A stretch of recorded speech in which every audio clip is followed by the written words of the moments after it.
Os irmãos já puderam perceber, né, que eu estou aqui com um infortúnio de atleta para a felicidade do time adversário. Tive aqui um pequeno probleminha, mas nada que me impedisse de estar aqui para cumprir a missão neste domingo, missão de encerrarmos a nossa série de mensagens. Qual o sentido? Toda a série está lá no canal da base, já vimos qual o sentido de ir à igreja, qual o sentido de servir, qual o sentido de orar, tema do domingo passado, e vamos encerrar a série com um dilema de muitos. Qual o sentido de ler a Bíblia? Eu peço por gentileza que você abra a palavra do Senhor em Salmos 19.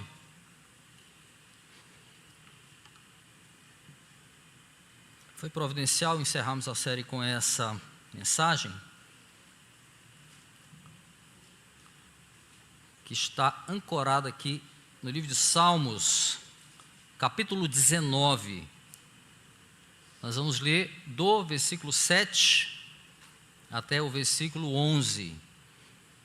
Vamos ler na NVI, Nova Versão Internacional. Você pode acompanhar aqui no telão, mas de preferência acompanha na tua Bíblia, tá?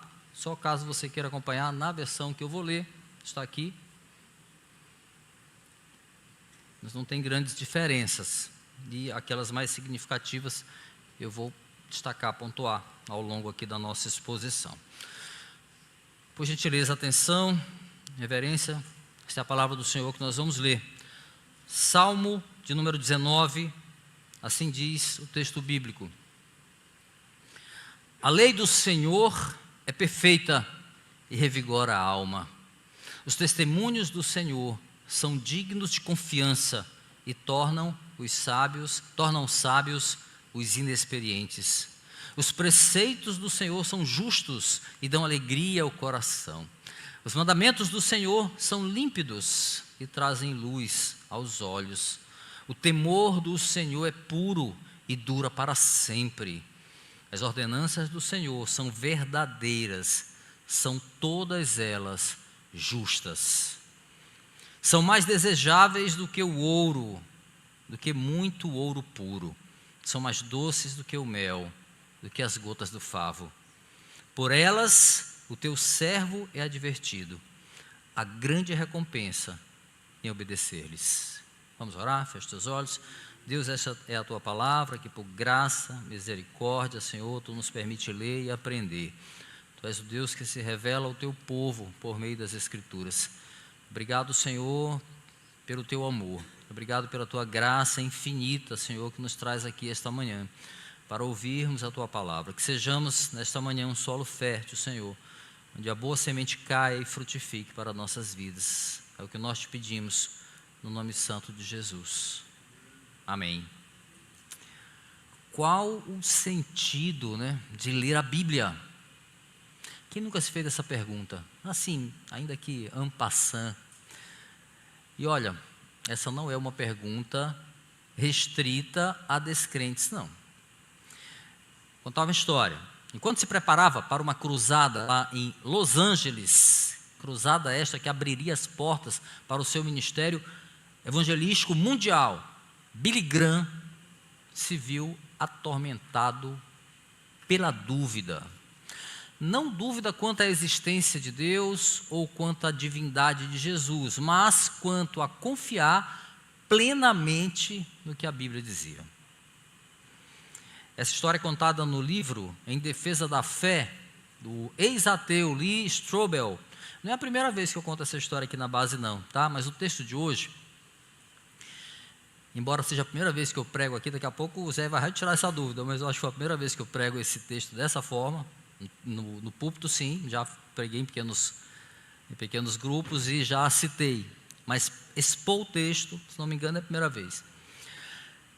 Mas essa história que eu já contei me veio novamente à mente, porque ela de fato tem uma relação com o que nós vamos ver hoje. Em sua autobiografia, segundo Strobel, Billy Graham disse que, no meio daquela dúvida que ele estava sentindo, ele sentiu-se como se estivesse sendo esticado por um instrumento de tortura, sabe aquele que estica a gente de um lado para o outro, até partir no meio, se possível. De um lado, ele estava sendo puxado por uma mulher, uma educadora que ele conheceu e que tinha muita profundidade nas Escrituras, e ela ali estava puxando ele na direção de Deus. E para o lado oposto, para longe de Deus, quem estava puxando era o seu amigo íntimo e companheiro de seminário, Charles Templeton. Eu vou falar dele já já. E aí, voltando aqui ao dilema de Billy Graham, ele sabia que não poderia prosseguir no seu ministério carregando aquela sombra de dúvida em relação à veracidade das Escrituras. Não há como, é incompatível. Ele buscou respostas na própria Bíblia, ele orou, ele meditou, até que a sua angústia, sem solução até então, chegou ao seu ápice. Aí Lee Strobel vai contar que Graham segurou a Bíblia fortemente, essa história está na sua autobiografia, ele segurou a Bíblia nas suas mãos e de joelhos ele confessou a sua incapacidade de responder às questões filosóficas, psicológicas que estavam sendo aplicadas pelo seu amigo Templeton para confrontar a sua fé. De joelhos, com a Bíblia na mão, ele confessa: Senhor, eu sou incapaz de trazer as respostas. E no seu relato ele conta que naquele momento ele sentiu a ação libertadora do Espírito Santo, direcionando ele a dizer assim, mais ou menos: Pai, eu vou aceitar que essa é a tua palavra. E a minha fé, ela vai agora além dos meus questionamentos, as minhas dúvidas intelectuais, e eu passarei a crer que esta é a tua palavra inspirada. Essa foi a oração dele, com uma confissão. E aí ele conta que ele sentiu o poder de Deus de uma forma tão poderosa, assim, algo que há muito tempo ele não sentia, a presença do Senhor, o poder de Deus agindo, a presença do Espírito Santo. E ele confessa que ele não teve de fato as perguntas que tanto ele tinha, todas elas, né? Algumas talvez sim, mas não teve todas as perguntas respondidas, assim como nós não temos, mas havia nele uma certeza, a certeza de que na sua alma uma batalha espiritual havia sido travada e havia sido vencida. Só que aquela foi uma decepção para o amigo Charles Templeton. Ele disse que ele ficou decepcionado com o amigo e ele afirmou ainda que o sentimento mais forte que ele teve em relação ao amigo crente foi de pena. A história registra o que aconteceu com Billy Graham depois disso tudo. Ele se tornou um dos maiores evangelistas que a era moderna já viu, evangelista mundial, conselheiro de grandes autoridades e admirado. E para Templeton, o que a história reservou? Muito bem, ele se tornou um proeminente escritor, defensor do agnosticismo, ferrenho opositor da fé cristã, uma referência. Um dos seus livros mais conhecidos, o título é assim: Adeus, adeus, minhas razões para rejeitar a fé cristã. E aí, um dos seus argumentos contra Deus, o Deus bíblico, é o de que um Deus compassivo jamais poderia permitir uma doença tão devastadora, tão terrível, tão tortuosa como o Alzheimer. Ele cita isso entre os seus argumentos para afirmar que Deus de fato não existe.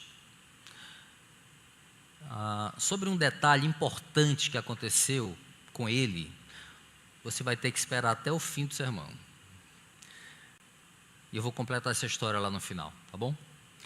Mas eu vou citar uma frase de Templeton como ponto inicial aqui da nossa reflexão.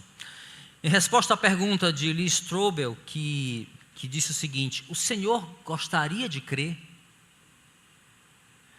E aí ele respondeu assim: é claro, se eu pudesse, eu acreditaria. Mas eu não posso crer que haja um Deus de amor em nosso mundo. Foi a resposta dele. Se eu pudesse, eu acreditaria, mas eu não posso crer que exista esse Deus. E ele se referia a um Deus que permite as dores nesse mundo, porque ele entendia que isso era um contrassenso diante da existência de um Deus compassivo. Afinal, meus irmãos, qual o sentido de ler a Bíblia? Salmo 19 vai nos trazer respostas esta manhã. Todavia, elas só farão sentido àqueles que podem crer. As respostas só farão sentido àqueles que um dia, por graça, receberam algo que não vem do homem, mas do Espírito Santo. Aquilo que o mundo chama de loucura, mas o Evangelho chama de poder de Deus. As respostas virão para essas pessoas. À luz do Salmo 19, a nossa jornada vai trazer respostas à pergunta tema, qual o sentido de ler a Bíblia? Por seu caráter perfeito e seus efeitos, é o que nós vamos ver no versículo 7. Qual o sentido de ler a Bíblia? Porque alegra o coração, ilumina os olhos. Versículo 8, porque nela há temor, verdade, justiça. Veremos isso no versículo 9. Porque traz deleite aos que creem. Versículo 10, sim, a Bíblia nos traz prazer quando a lemos. E por fim, qual o sentido de ler a Bíblia?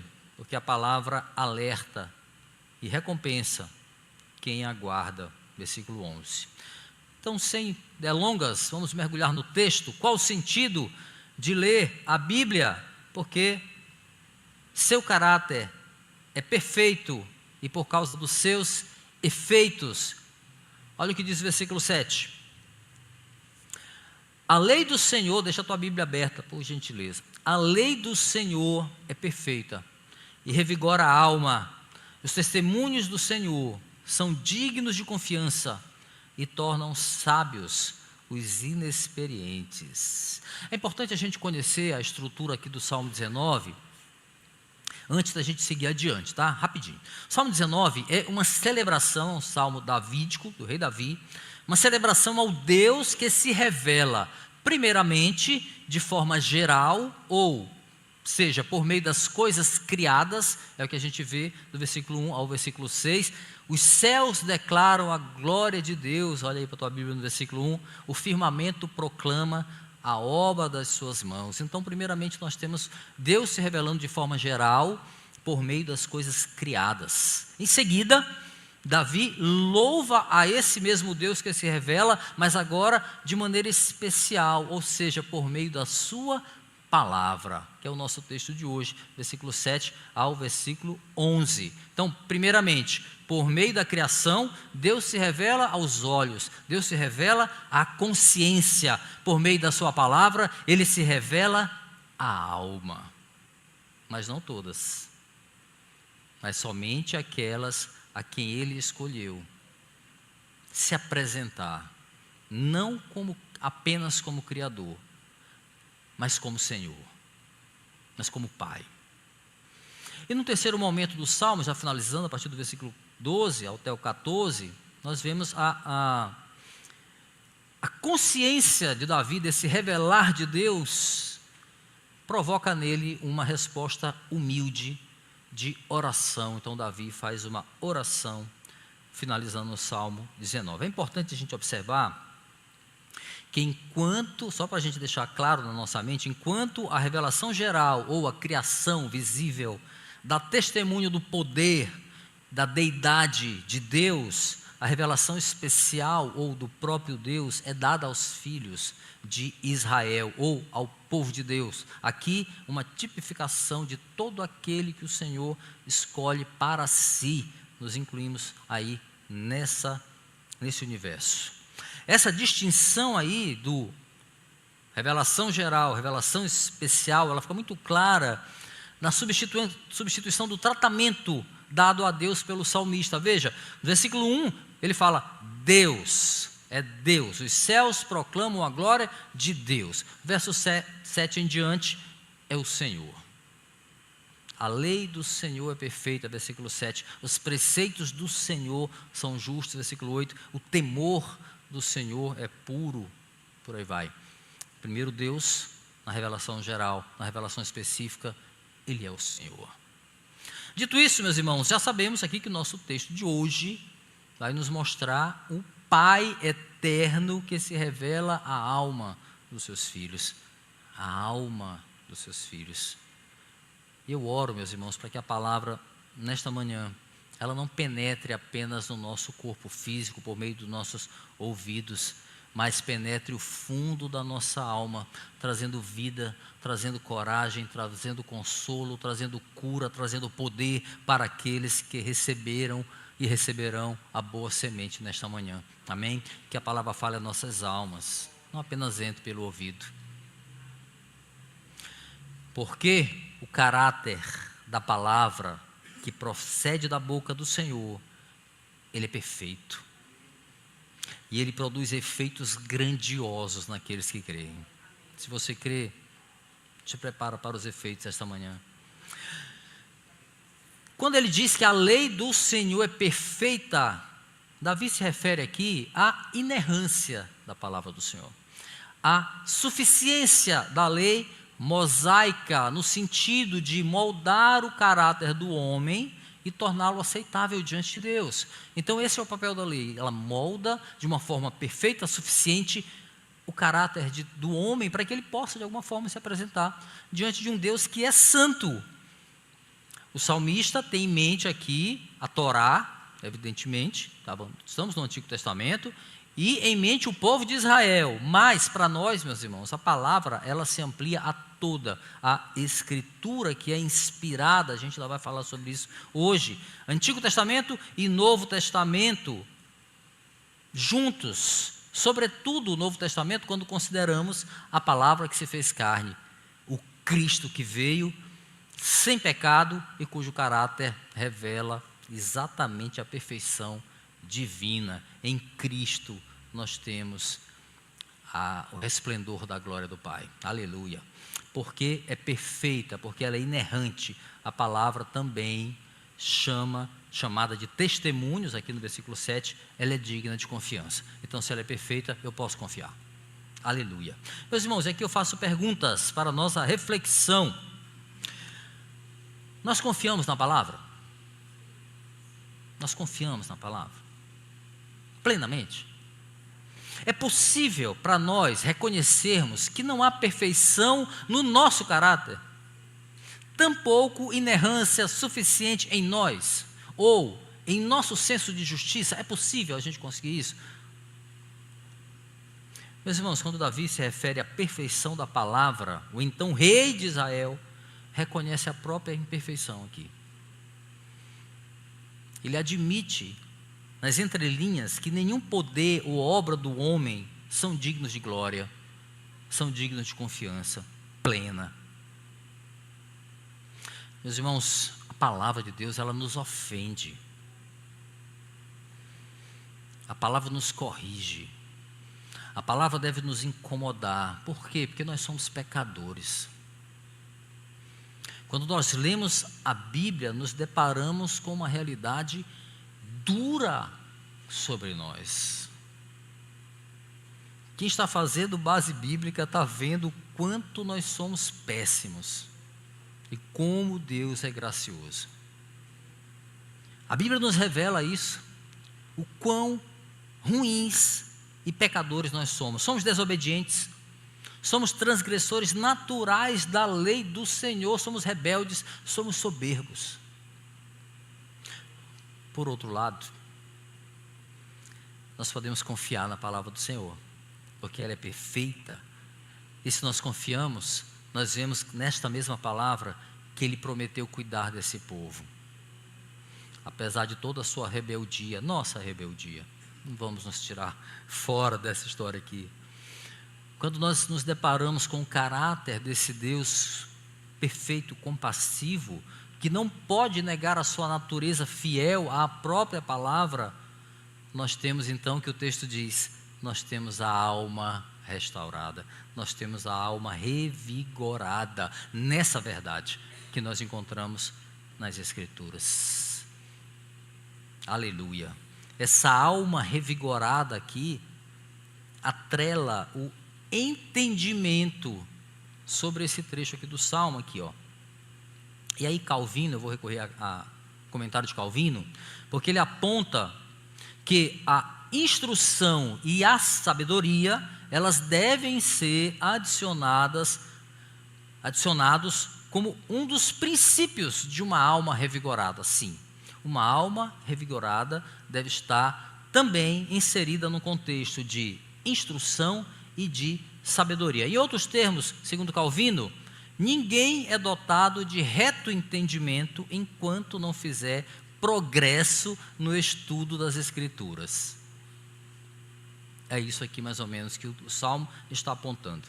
Davi aponta aqui no versículo 7, que tipo de estudante Deus espera dos seus filhos? Estudantes da sua palavra. Uma categoria que reconhece primeiramente a sua imperfeição, a sua infantilidade ante o caráter perfeito do Senhor. Tem gente que vai para a palavra já soberbo.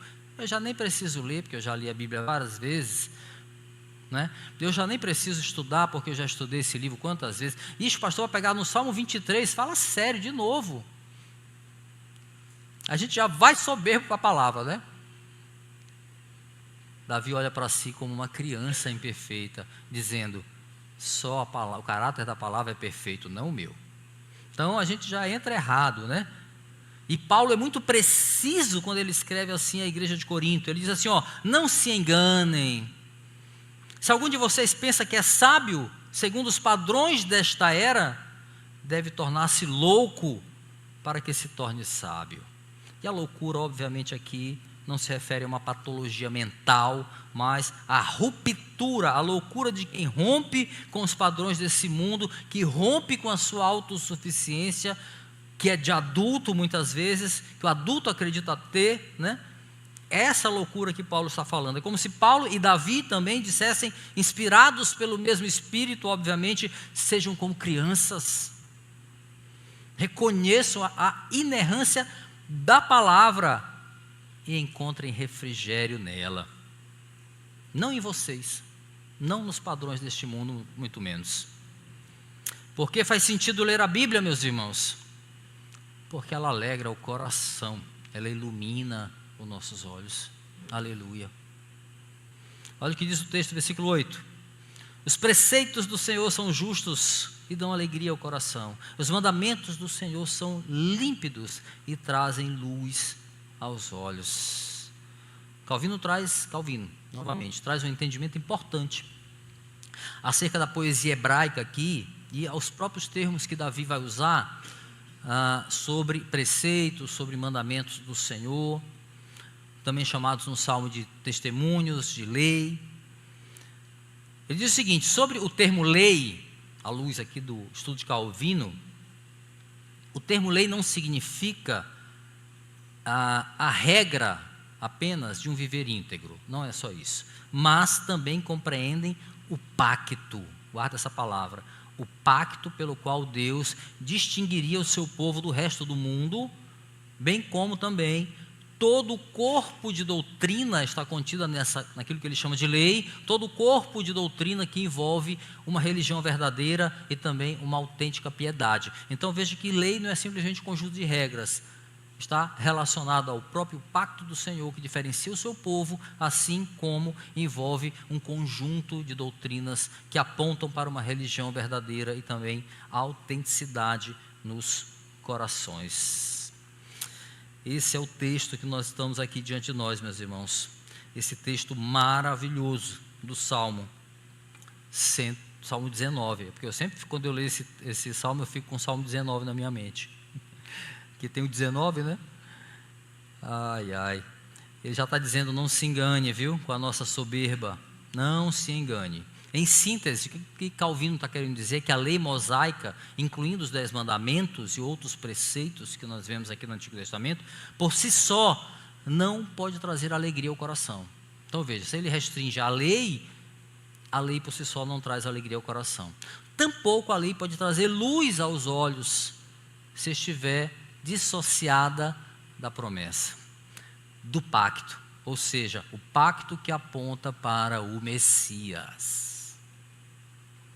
Se a gente resumisse as palavras de Davi aqui, a lei sem pacto, a gente ia ferir, por exemplo, e a Bíblia era completa, a gente ia ferir os ensinamentos de Paulo, por exemplo, lá quando ele fala da lei no Novo Testamento, não é verdade? A gente lê lá no Antigo Testamento que a letra mata, 1 Coríntios capítulo 6, 3, versículo 6, diz que a lei, ela leva à morte, ela é incapaz de levar à vida, né? Romanos capítulo 8, versículo 3. Então, se a gente resume o que Davi está dizendo, que a lei, ela traz alegria para o coração, ela traz luz para os olhos, somente ao que ela é, vai conflitar com o ensino de Paulo. Então, Calvino aqui elucida, não, ele não está se referindo à lei apenas a um conjunto de regras, mas ao próprio pacto, que diferencia o povo de Deus de outros povos.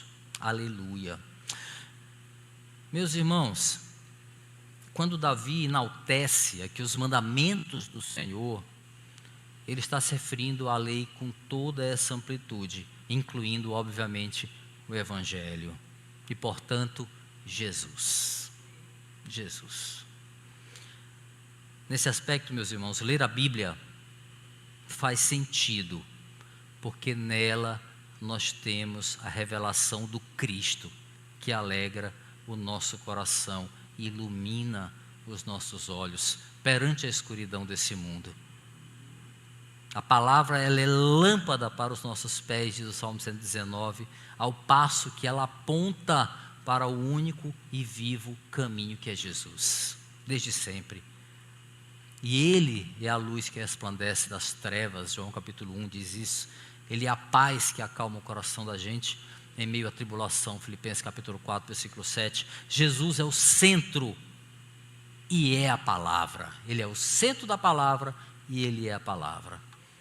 O sentido de ler a Bíblia, meus irmãos, é estar, olha, o mais perto possível da voz do nosso Senhor e Salvador, falando conosco na alma.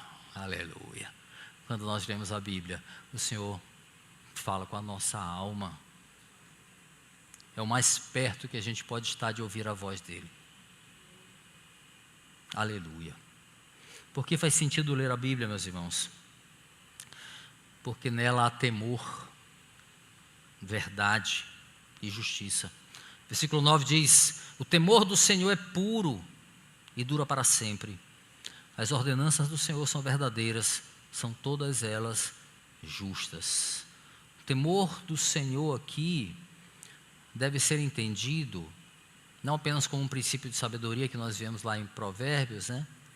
Mas, olhando para o Salmo, entendido mais corretamente como uma maneira apropriada de servir e adorar ao Senhor.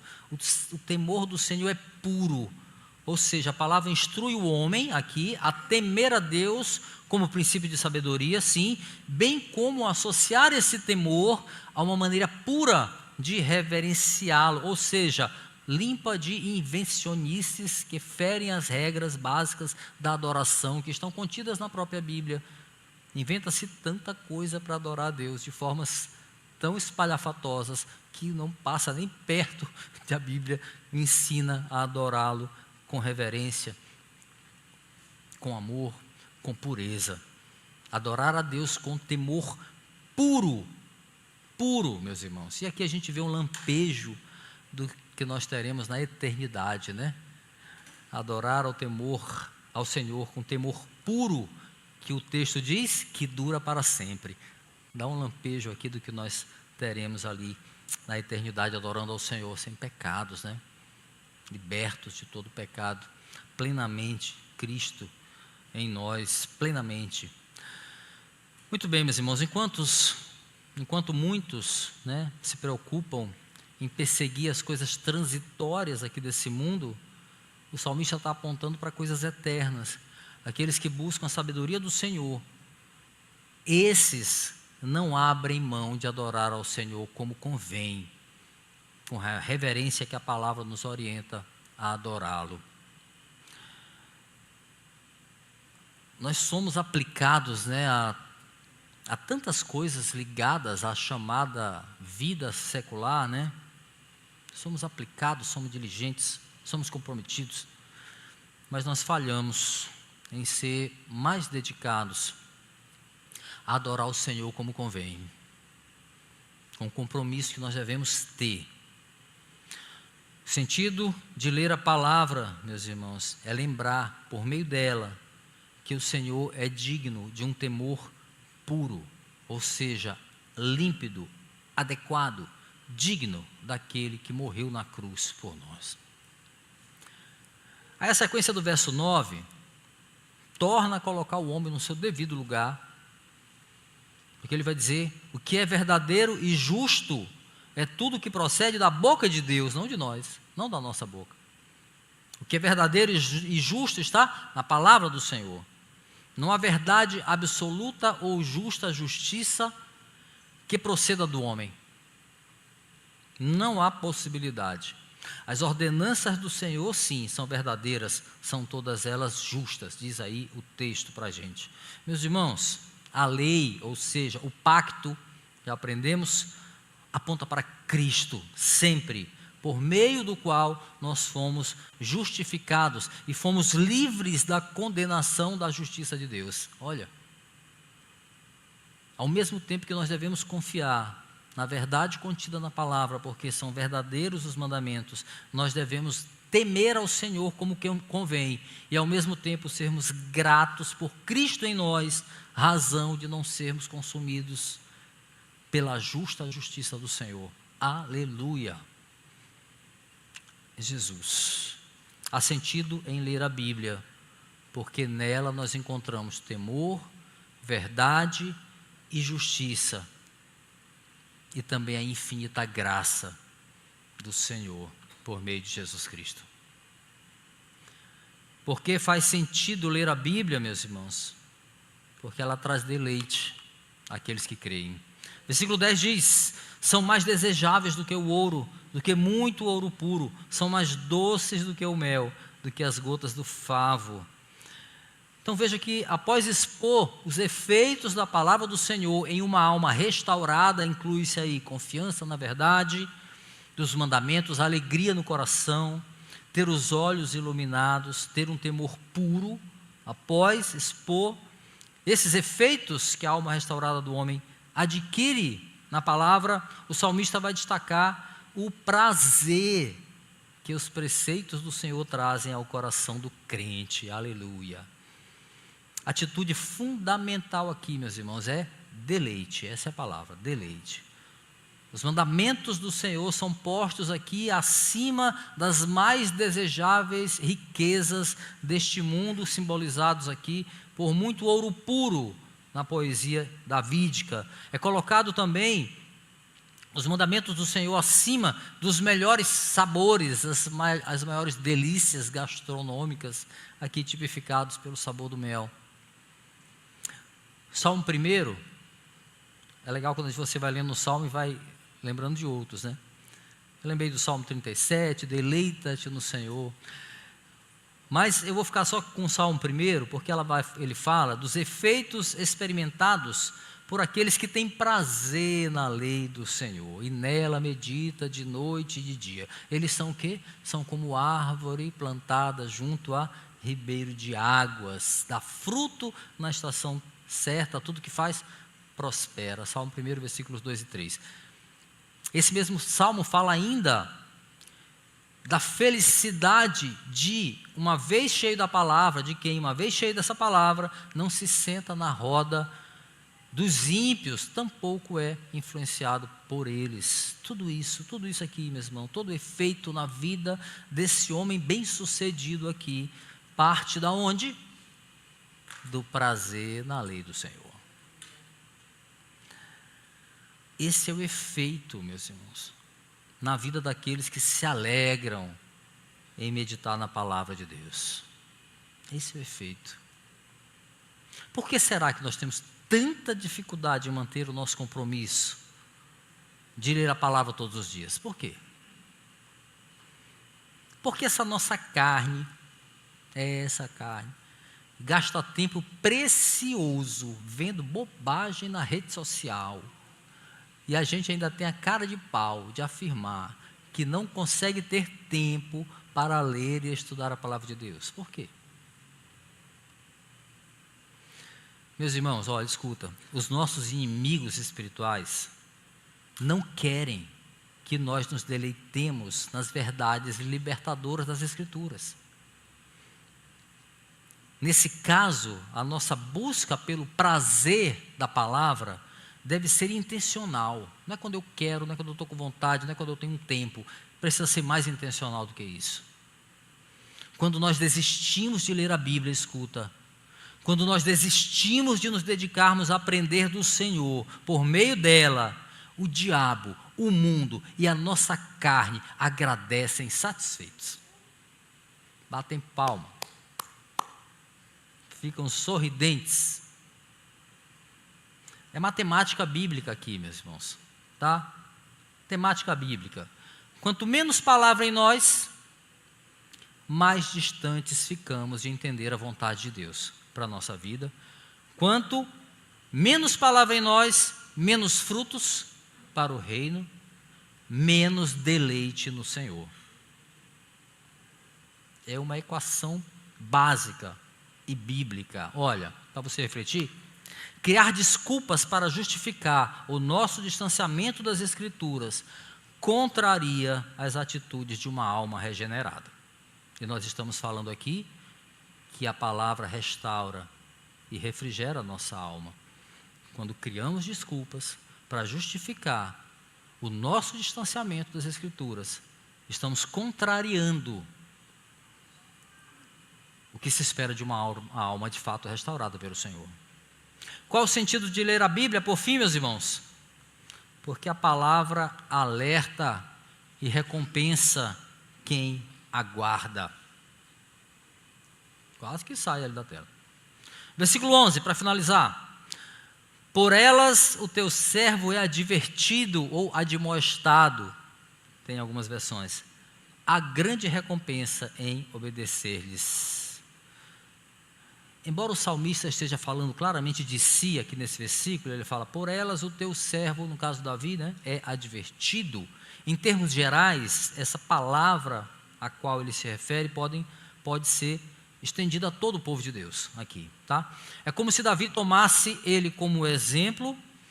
Tomando ele como exemplo, ele acaba por estabelecer uma regra geral aqui, ou seja, olha a regra, se alguém desejar ter um método eficaz para governar bem a sua vida, a lei de Deus ou a palavra do Senhor é a única que é perfeita, é a única que é suficiente para esse propósito. É o que ele está dizendo. A palavra, por ela o seu servo é advertido. Logo, se a palavra é a única que é suficiente, que é a única que é perfeita, pela hermenêutica bíblica, qual é o contrário disso? Se eu sigo por outro caminho, apartando-me da palavra, eu estou sujeito a quedas sucessivas provocadas pelo pecado. Uma maneira boa de interpretar a Bíblia é sempre assim. Quando ela afirma uma coisa e ela é verdade, você pensa no contrário. Esse contrário é o que não se deve fazer. Mas nós, infelizmente, parece que lemos, não concordamos. Eu vou fazer o contrário disso. E aí o que acontece? Caímos. Erramos. Eu vejo aqui, meus irmãos, quase como instantânea a conexão desse verso 10, 11 e outros, na verdade, aqui outros trechos do Salmo 19.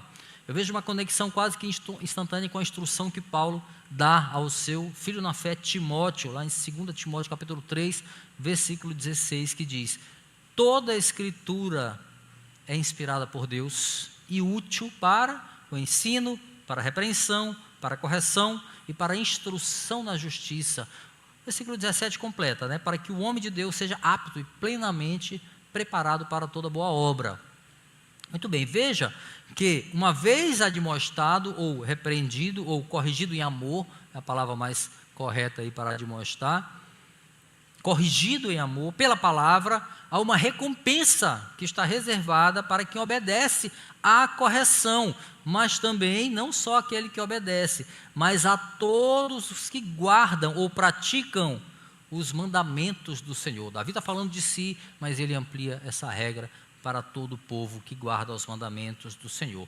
Nesse caso aqui, a palavra alerta para o que está reservado, né, para aqueles que guardam os mandamentos de Deus. O cuidado que a gente deve ter aqui é o de não ferir o sentido do texto, pensando que a nossa obediência, por exemplo, impõe a Deus uma dívida conosco. Eu já ouvi uma certa vez uma pregação que é assim: Deus é obrigado a me abençoar. E aí foi seguindo com uma sequência de heresias. Começou com a heresia, aí pronto. Todo o sermão foi cheio de heresia, né? Aí, e aplicando distorcidamente a palavra, por exemplo, tem um texto desse, né? Se eu obedecer, Deus é obrigado a me abençoar, né? Porque está aqui. Mas não é nada disso. Não é nada disso. Não existe absolutamente nada que nós podemos fazer que imponha ao Senhor qualquer obrigação de nos retribuir algo pela guarda da sua lei. O que nós recebemos dele, meus irmãos, do Senhor, vem da sua graciosa vontade em nos recompensar, mesmo que nós não mereçamos. E esse é o fato, não merecemos.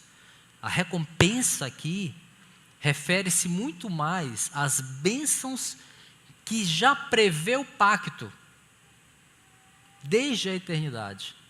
E não tem nada a ver com as nossas atitudes. A promessa já prevê a bênção desde a eternidade. Aleluia. A promessa de Deus, meus irmãos, se cumpre ao povo escolhido, independentemente das nossas obras. Mas, por outro lado, remetemos aqui ao texto de Tiago, as nossas obras, o que inclui boa obra, a obediência à palavra, atestam quem nós somos, atestam a nossa identidade como seguidores autênticos de Jesus. Não tem a ver com salvação, mas tem a ver com autenticidade. A promessa está garantida, a recompensa está garantida no pacto, mas as minhas boas obras mostram quem eu sou, de fato. Há sentido em ler a Bíblia, meus irmãos, porque ela nos chama à obediência. Mas ela também nos lembra da recompensa, da vida eterna aos justificados pela fé em Jesus Cristo. Aleluia. E é assim, meus irmãos, Jesus Cristo, mencionando o nome que está acima de todo nome, a palavra que se fez carne, habitou entre os homens em graça e verdade, que eu caminho então para concluir aqui a nossa reflexão. Muito bem, para você que esperou até agora, eu vou contar o que aconteceu com Charles Templeton, o amigo agnóstico de Billy Graham. Para escrever o seu livro Em Defesa da Fé, Lee Strobel, posso emprestar para você, tá?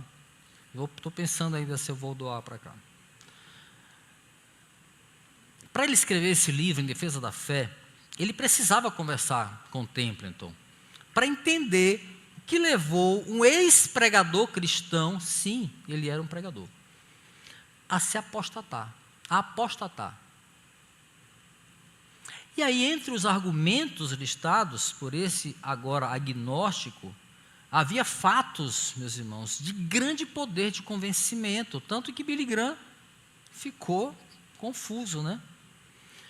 Argumentos como as tragédias que abatem as pessoas inocentes, doenças incuráveis, guerras insanas que matam homens, mulheres e crianças. Não faz sentido um Deus de amor permitir tudo isso. São argumentos fortes.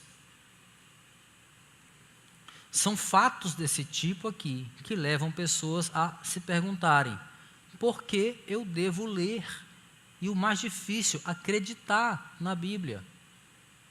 Tem fatos facilmente comprovados que colocam uma sombra sobre essa crença.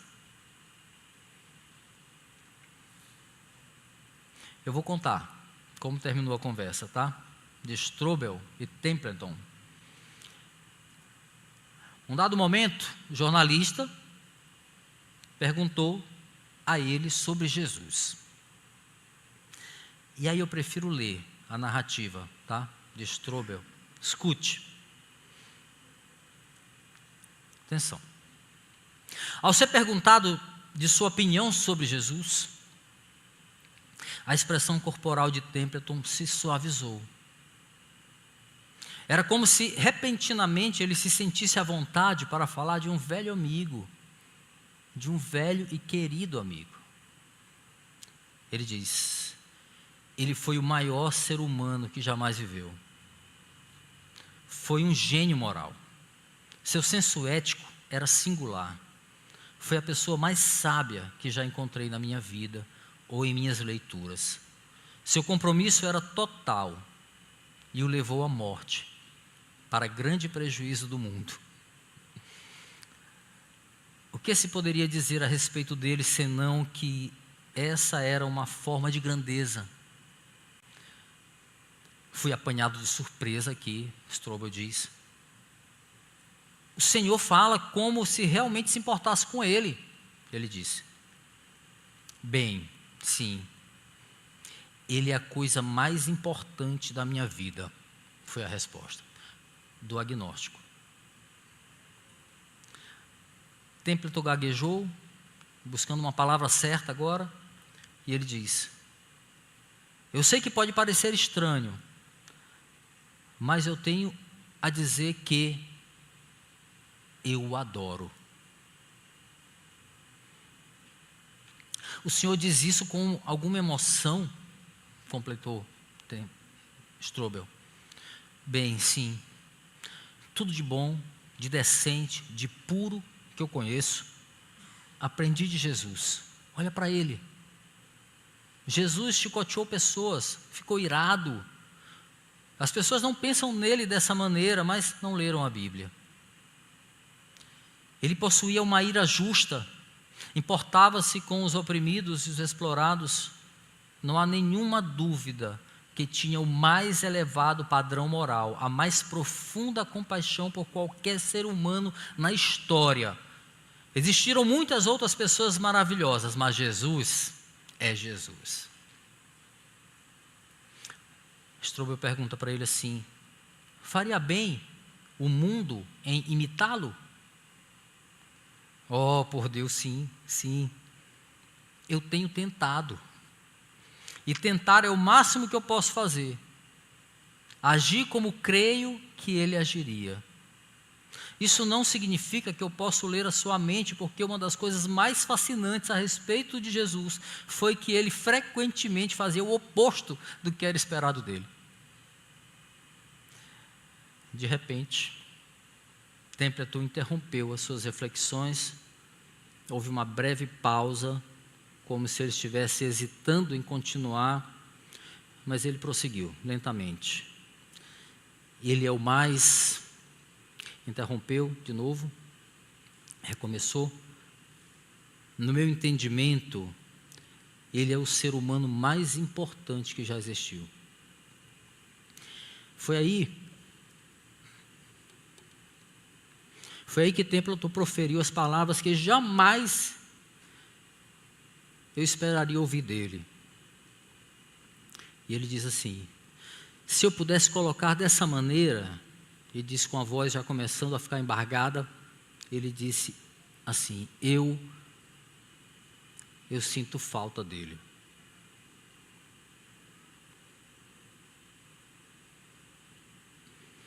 Lágrimas inundaram seus olhos.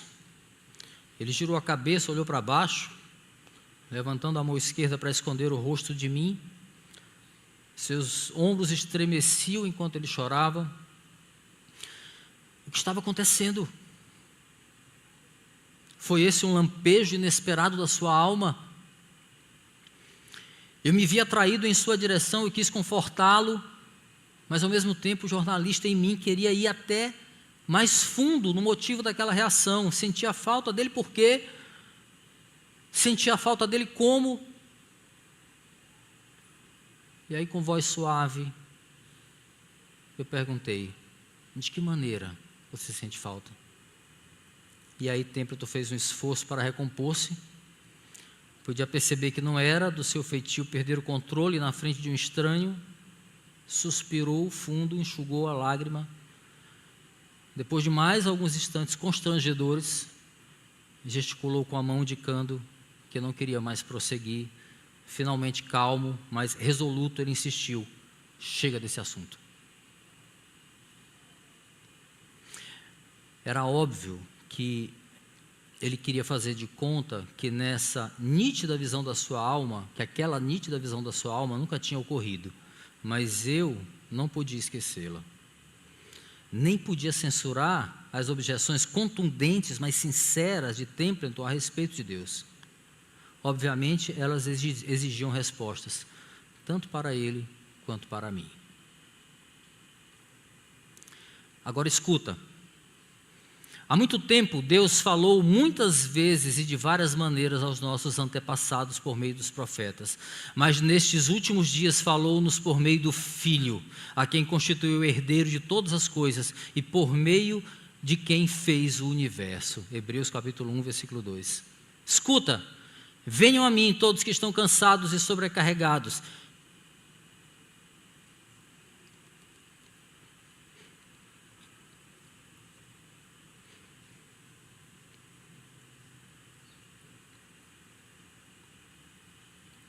E eu lhes darei descanso. Tomem sobre vocês o meu jugo e aprendam de mim, pois sou manso e humilde de coração, e vocês encontrarão descanso para as suas almas.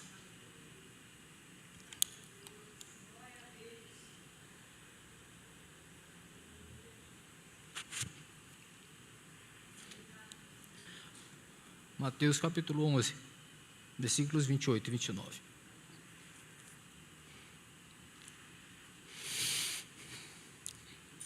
Deus nos revelou a sua palavra para que nós aprendêssemos de Jesus. E ele diz: aprendam de mim, e vocês encontrarão descanso para as suas almas. Leiam a Bíblia, meus irmãos. Estudem a palavra.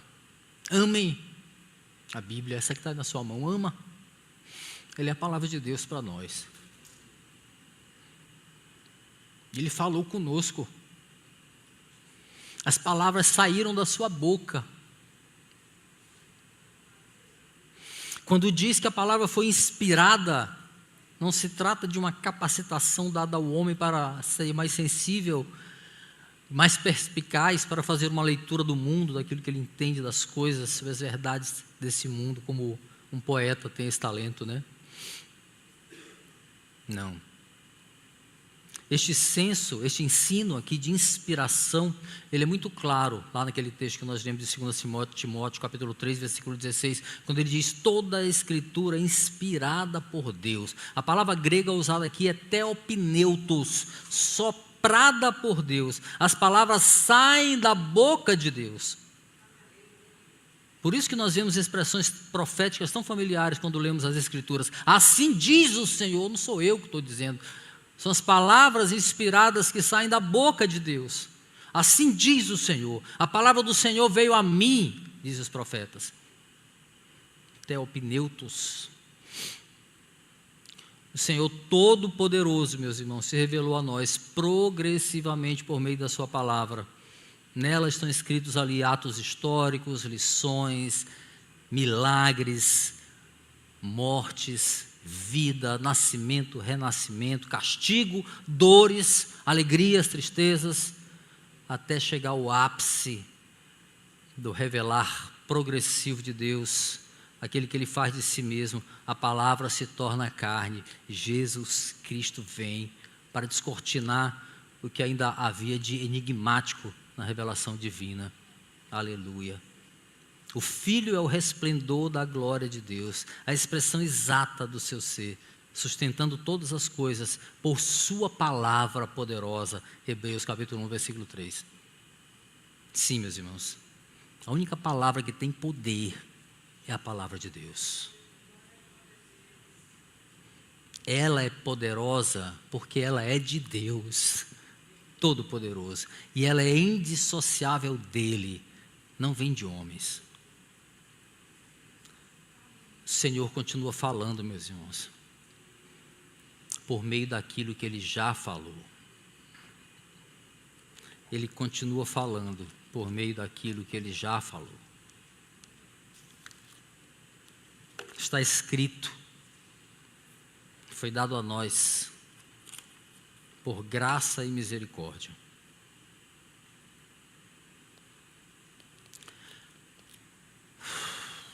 Qual o sentido de ler a Bíblia?